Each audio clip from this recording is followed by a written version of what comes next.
Bismillahirrahmanirrahim. Assalamu alaikum, dear students. I am Nabila Nadir, and today we are going to talk about fish preservation. Firstly, let's check our content list. First of all, we will talk about fish spoilage. Then, what are causes of fish spoilage? What is fish preservation? What are the preservatives we can use for our fish preservation? And what are the methods we can use for preservation method of fish. So let's start with fish spoilage. जैसे ही हम किसी भी river या pond से fish को cut करते हैं तो जो इसका जो स्पॉइलेज प्रोसेस है वो स्टार्ट हो जाता है। जहाँ ऐसे एरियाज जहाँ पे टेम्परेचर हाई होता है वहाँ पे फ़िश जो है वो विदिन 12 आवर्स स्पॉइल होना स्टार्ट हो जाती है, जिसकी वजह से ये अनकंज्यूमेबल हो जाती है। यही वजह है कि जो मार्केटिंग है फ़िश की ये एक डिफ़िकल्ट टास्क बन जाता है, क्योंकि फ़िश जो है वो कंज्यूमर तक अपनी सही क्वालिटी में नहीं पहुँच पाएगी अपने स्पॉइलेज प्रोसेस की वजह से, क्योंकि जहाँ पे हाई टेम्परेचर होगा वहाँ पे तो 12 आवर्स में जो फ़िश है वो स्पॉइल हो जाएगी, जिसकी वजह से ये अनकंज्यूमेबल हो जाते हैं। यही वजह है कि इसकी मार्केटिंग जो है वो डिफ़िकल्ट बन जाती है, क्योंकि कंज्यूमर तक जो फ़िश है वो एक अच्छी क्वालिटी में पहुँचनी चाहिए, इसकी क्वालिटी जो है वो रिड्यूस नहीं होनी चाहिए। इसलिए फ़िश स्पॉइलेज प्रोसेस जो है ये फ़िश को अनकंज्यूमेबल बना देते हैं। अब हम देखते हैं कि कौन सी काइंड्स हैं फिश स्पॉइलेज की जिसकी वजह से जो फ़िश है वो अनकंज्यूमेबल हो जाती है। इसमें first of all autolytic spoilage. Autolytic spoilage जो है ये एंजाइम्स की वजह से होती है। माइक्रोबायोलॉजिकल स्पॉइलेज ये बैक्टीरिया के रिएक्शंस की वजह से होती हैं। और जो फैट ऑक्सीडेशन है, जैसे फैटी फिश होती है जो वो जब एयर में ऑक्सीजन के साथ मिलते हैं उसके फैट्स और ऑक्सीजन, तो फैट ऑक्सीडेशन होती है, जिसकी वजह से जो फ़िश है वो स्पॉइल होना स्टार्ट हो जाती है। यानी फ़िश की जो स्पॉइलेज है उसकी 3 काइंड्स हैं: autolytic, microbiological and fat oxidation. Autolytic spoilage हमें पता है कि ये बैक्टीरिया की वजह से होती है। ऑटोलेटिक स्पॉइलेज एंजाइम्स की एक्टिविटीज़ की वजह से होती है। ऑटोलेटिक एंजाइम्स क्या हैं कि किसी भी बायोलॉजिकल रिएक्शन में वो प्रोटीन्स जो यूज़ होती हैं हेल्प करती हैं किसी भी रिएक्शन को तेज़ करने में, जो फास्टन कर देती हैं किसी भी रिएक्शन को, उसे हम एंजाइम्स कहते हैं। ये प्रोटीन्स ऐसी होते हैं जो कि ऑर्गेनिक सब्सटेंसेस को दूसरे मॉलिक्यूल्स में, दूसरे सब्सटेंसेस में चेंज करने के लिए यूज़ होती हैं। एंजाइम्स किसी भी बायोलॉजिकल रिएक्शन को फास्ट कर सकते हैं। जब भी हम किसी फ़िश को, एनिमल्स को किल करते हैं तो जो एंजाइम्स होते हैं इनके अंदर वो स्टिल इंटैक्ट होते हैं। जे एंजाइम्स जो हैं उसके कंपोनेंट्स को, फ़िश के जो कंपोनेंट्स हैं उनको स्मॉलर पार्ट्स में ब्रेक डाउन करना स्टार्ट कर देते हैं, जिसकी वजह से टॉक्सिक सब्सटेंसेस जो हैं वो प्रोड्यूस हो जाते हैं, जो कि इसकी स्मेल को, इसके टेस्ट को अफेक्ट करते हैं। जो स्मेल आना स्टार्ट हो जाती है, इसका टेस्ट ख़राब हो जाता है और जो फ़िश का फ्लैश है वो सॉफ्टन होना स्टार्ट हो जाता है। इसके बाद जो है एंजाइम जो हैं इनकी वजह से डाइमिथाइल अमाइन की फार्मेशन होती है, डाइमिथाइल अमाइन फार्मेशन होती है और अमोनिया प्रोड्यूस होता है, जो कि इसमें बैड स्मेल प्रोड्यूस कर सकता है। जो पीएच है वो इंक्रीज़ हो जाती है 6.4 टू 7.3 तक। इसकी वजह से ऑटोलेटिक स्पॉइलेज होती है। ये एंजाइमेटिक एक्टिविटीज़ की वजह से हो रही है और ये फ़िश को अनकंज्यूमेबल बना देती है। Second one is microbiological spoilage. हमें पता है कि माइक्रोबायोलॉजिकल स्पॉइलेज जो है ये बैक्टीरिया की एक्टिविटीज़ की वजह से होती है। बैक्टीरिया क्या हैं? बैक्टीरिया माइक्रो ऑर्गेनिज़म्स हैं जो कि हम नेक्ड आई से नहीं देख सकते। ये वेस्ट प्रोडक्ट्स जो होते हैं यो किसी भी डेड ऑर्गेनिज़म और उनकी बॉडीज़ को और वेस्ट को ब्रेक डाउन करते हैं। जब भी फेवरेबल कंडीशंस होंगी और एंजाइमेटिक चेंजेस आएंगी तो माइक्रोबायोलॉजिकल स्पॉइलेज जो है वो स्टार्ट हो जाएगी। किसी भी फ्रेश और नॉन एसिडिक प्रोडक्ट जैसे कि फ़िश है, मीट है, और फिर जो है सेलुलर पार्ट जो है मैट्रिक्स का, उसमें एंजाइम्स की सेक्रीशन की वजह से ब्रेकडाउन होना स्टार्ट हो जाती है, जिसकी वजह से माइक्रोबायोलॉजिकल स्पॉइलेज होती है। ये बैक्टीरिया की वजह से है और माइक्रो ऑर्गेनिजम्स। फैट ऑक्सीडेशन है हमारे पास। फैट ऑक्सीडेशन में ये है कि जो फिश है, अगर हमारी फैट फिश है, जैसे हमने उसे किसी भी रिवर या पॉन्ड के अंदर से बाहर निकाला, तो जो एयर में मौजूद ऑक्सीजन है वो और जो फैट्स हैं फिश के, उनके दरमियान केमिकल रिएक्शन स्टार्ट हो जाता है, ये ऑक्सीडेशन रिएक्शन है, फैट्स ऑक्सीडेशन हम इसे कहते हैं।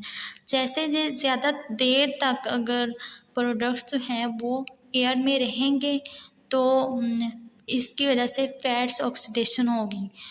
ड्राइंग और स्मोकिंग के दौरान जैसे हम प्रोडक्ट को रखते हैं बाहर, तो इसमें फैट्स ऑक्सीडेशन प्रोसेस हो जाएगा। मीन्स फैट्स और ऑक्सीजन आपस में मिले, उनकी केमिकल रिएक्शन हुआ, तो इसमें जो फ्लैश है फिश का, उसमें स्मेल प्रोड्यूस होना स्टार्ट हो जाएगी, इसका जो टेस्ट है वो भी ख़राब होना स्टार्ट हो जाएगा। इसकी वजह से ये अनकंज्यूमेबल हो जाएगी। सो अब हम देखते हैं कि प्रिजर्वेशन क्या है।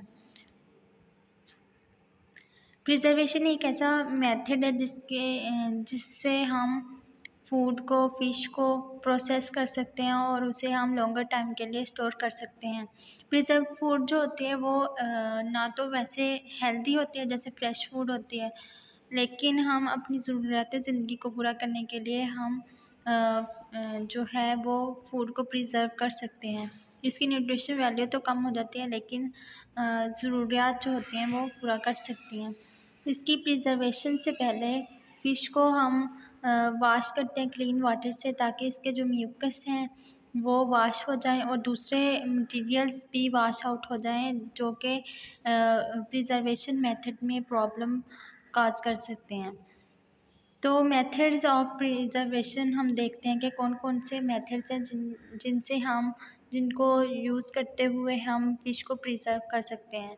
एक इसमें है freezing, second drying, salting, smoking and Canning.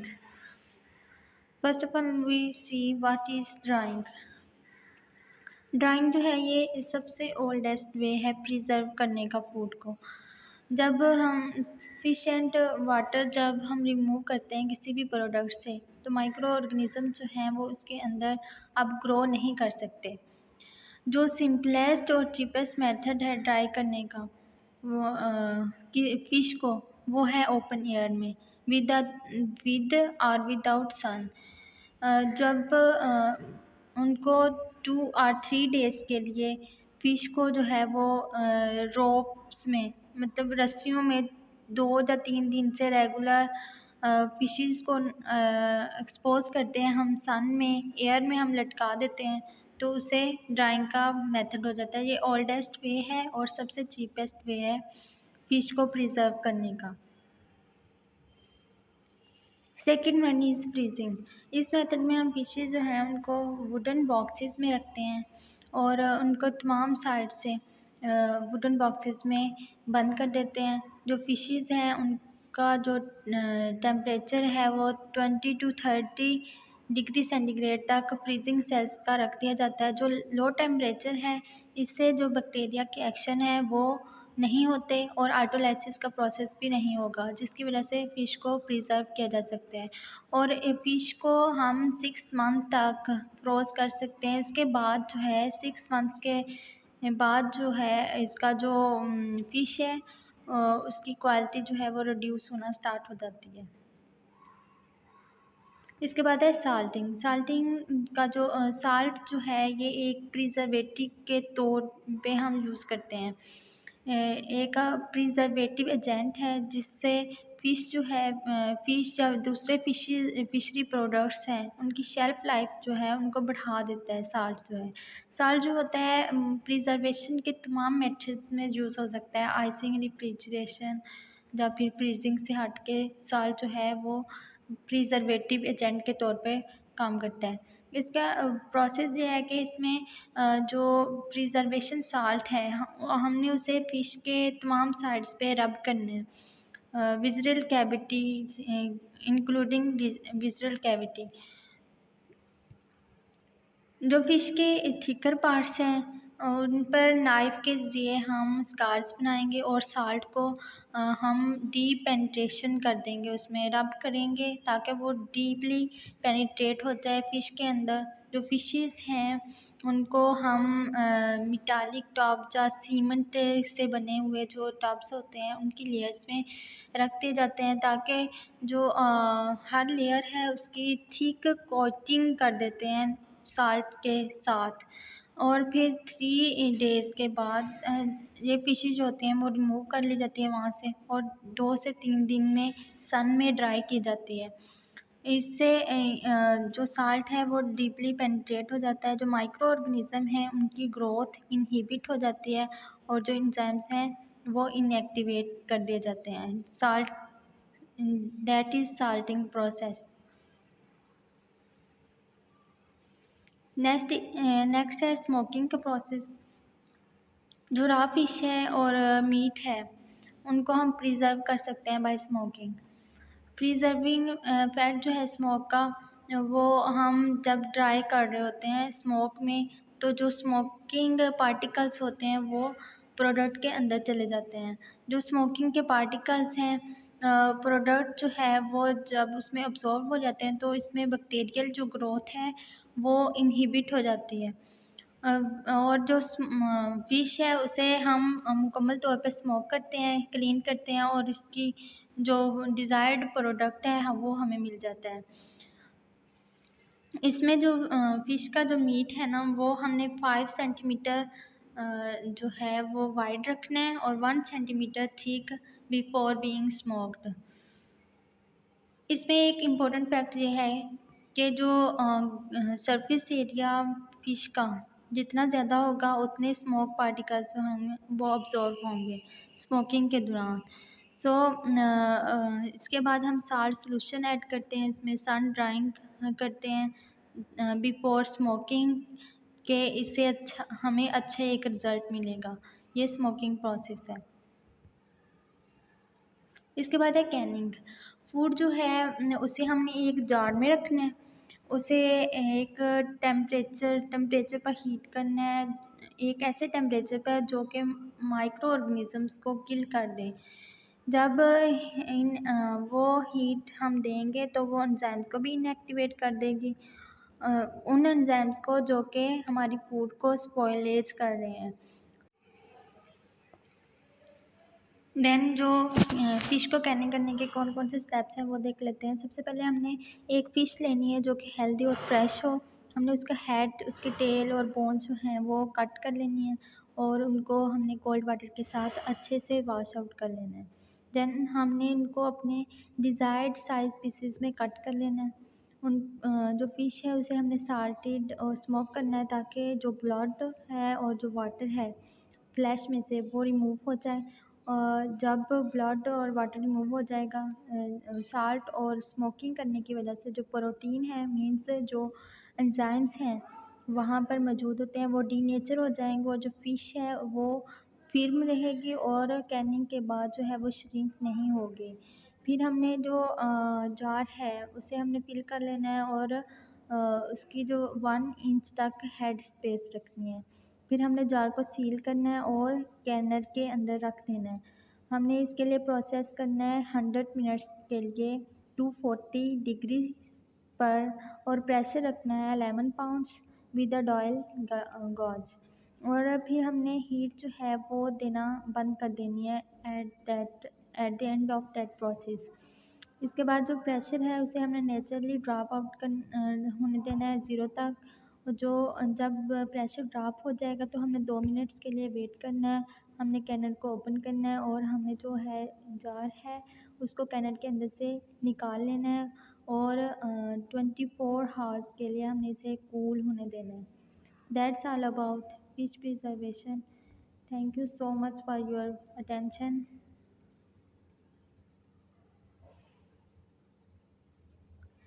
Please do subscribe our channel for more such informative videos.